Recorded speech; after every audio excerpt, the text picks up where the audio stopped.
Hello, Aloha, dear friends. Welcome back to our study along of the world order of Baha'u'llah. So glad you are here. Once again, if you are tuning in for the first time, linked below is the mission statement for this video that gives you a nice overview, the playlist for all the videos leading up to today, as well as this book in a document form that you can just read along online if you want to. So we are in the middle of the second letter, which was written in 1930, and we are in the section called Difference Between Baha'i Faith and Ecclesiastical Organizations.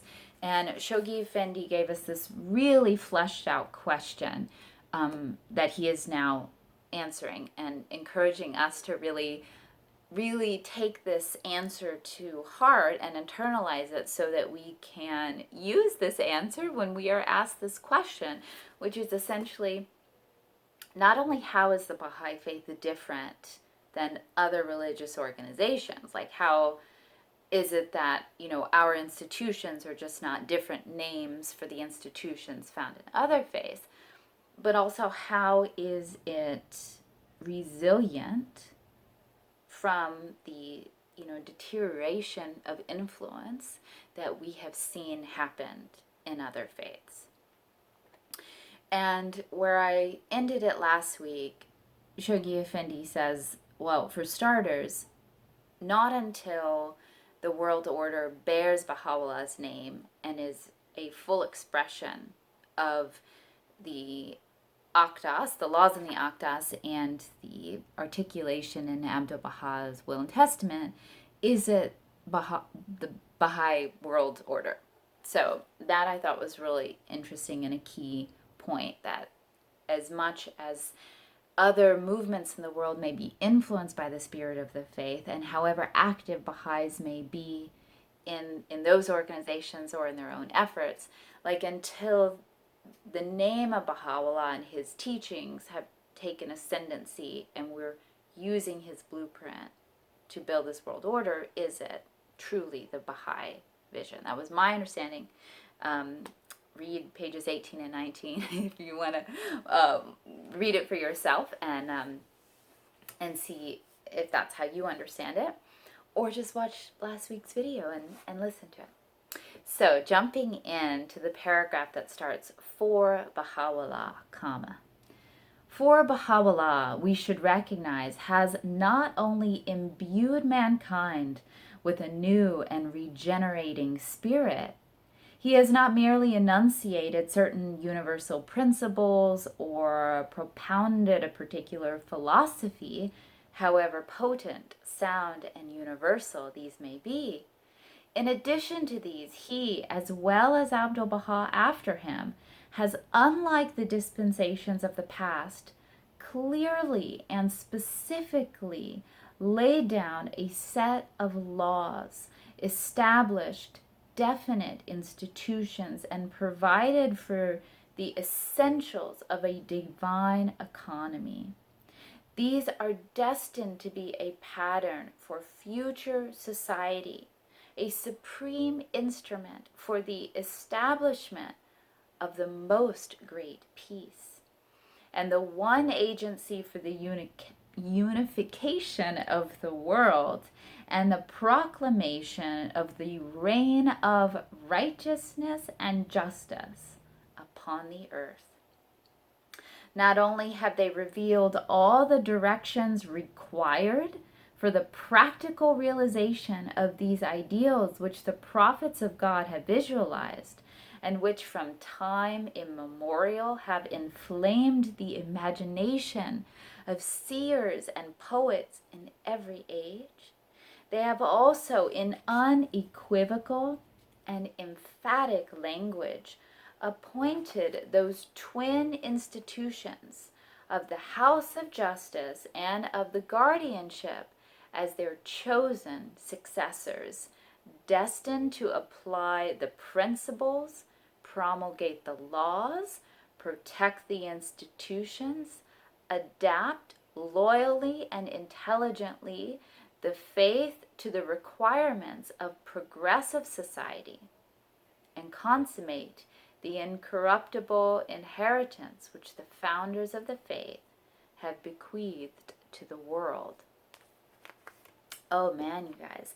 First off, that felt very familiar. I think I've read that before to you. Maybe that was quoted in the introduction. Ooh, gosh, it's so beautiful. I'm just trying to think where to start. We have the pattern for the future society, the supreme instrument for the establishment of the most great peace, and the one agency for the unification of the world and the proclamation of the reign of righteousness and justice upon the earth. Not only have they revealed all the directions required for the practical realization, that really got me. Not only have they revealed all the directions required for the practical realization of those ideals, which have moved prophets and poets throughout the age, they have also, in unequivocal and emphatic language. Can we hum and haw or be confused? No. Unequivocal and emphatic language appointed those twin institutions of the House of Justice and the guardianship as their chosen successors. And then there's this great list of those expressions: destined to apply the principles, promulgate the laws, protect the institutions, adapt loyally and intelligently the faith to the requirements of progressive society, and consummate the incorruptible inheritance which the founders of the faith had bequeathed to the world. It's going to go over that again for the institution of the guardianship and of the house.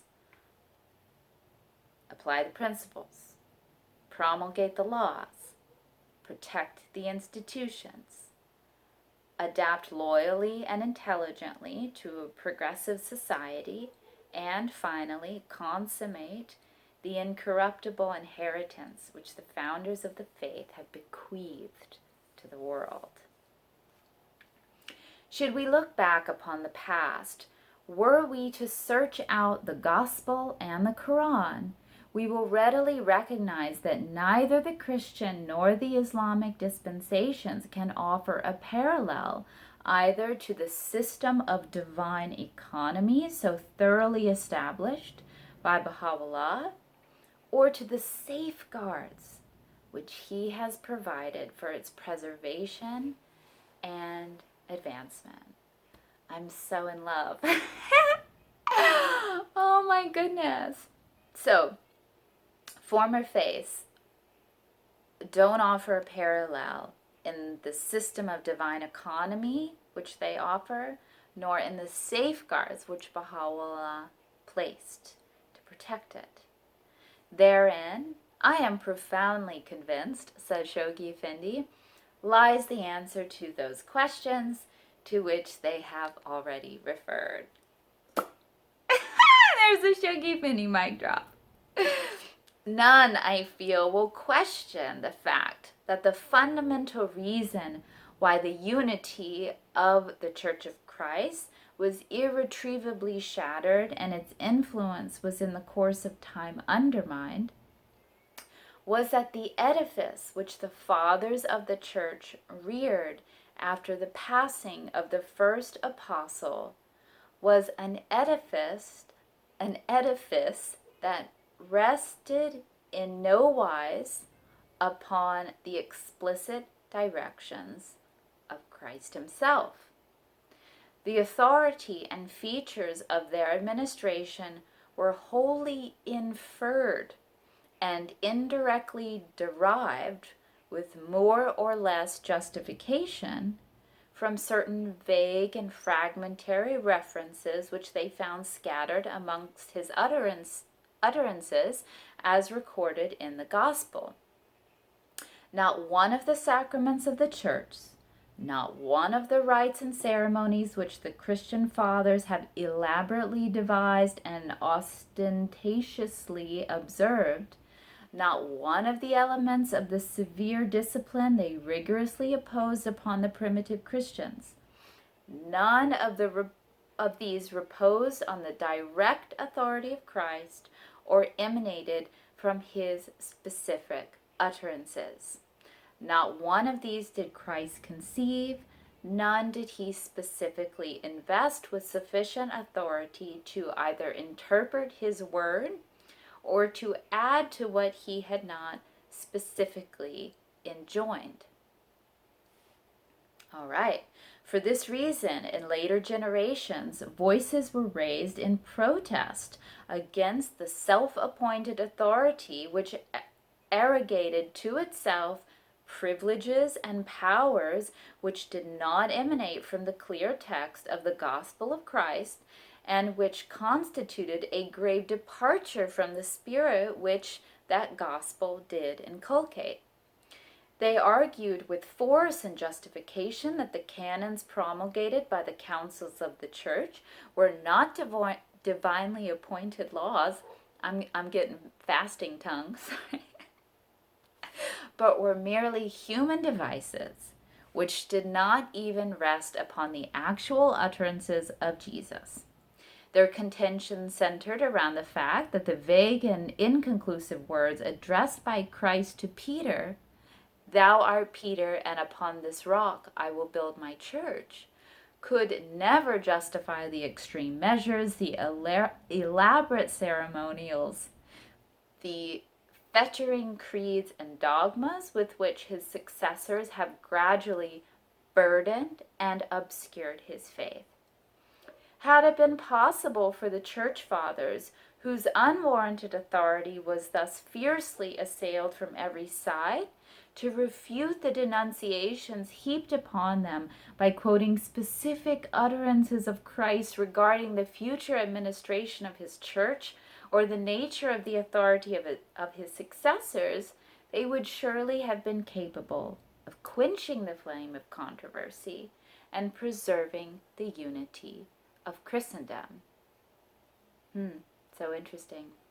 The gospel, however, the only repository of the utterances of Christ, afforded no such shelter to these harassed leaders of the church, who found themselves helpless in the face of the pitiless onslaught of their enemy, and who eventually had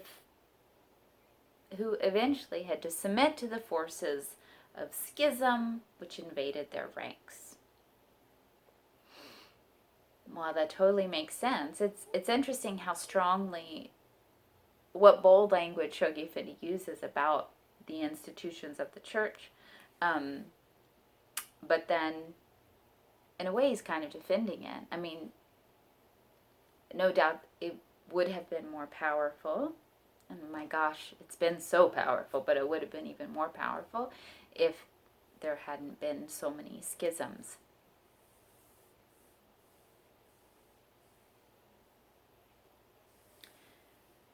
In the Mohammedan revelation, however, although his faith, as compared with that of Christ, was, so far as the administration of his dispensation is concerned, more complete and specific in its provisions, yet in the matter of succession, it gave no written, no binding, and conclusive instructions to those whose mission was to propagate his cause.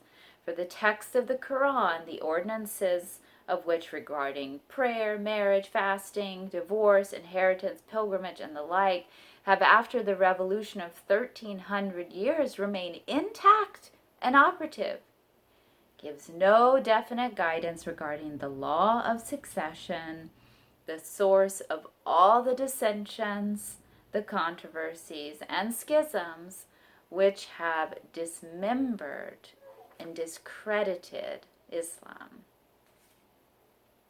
Wow. Shall I go on, or should I? It's so rich. I'm gonna stop here just because I just think that's a lot to process, and I'm afraid my phone won't handle any more video. So thank you, my friends, for studying with me. Once again, please remember to subscribe. If I hit 1,000 subscribers, which I'm getting close, I can live stream, and then these can be a lot more interactive. Please share this video with your friends and encourage them to subscribe. And also liking and commenting will help it fit the YouTube algorithms, and more people will see it. So I really appreciate it.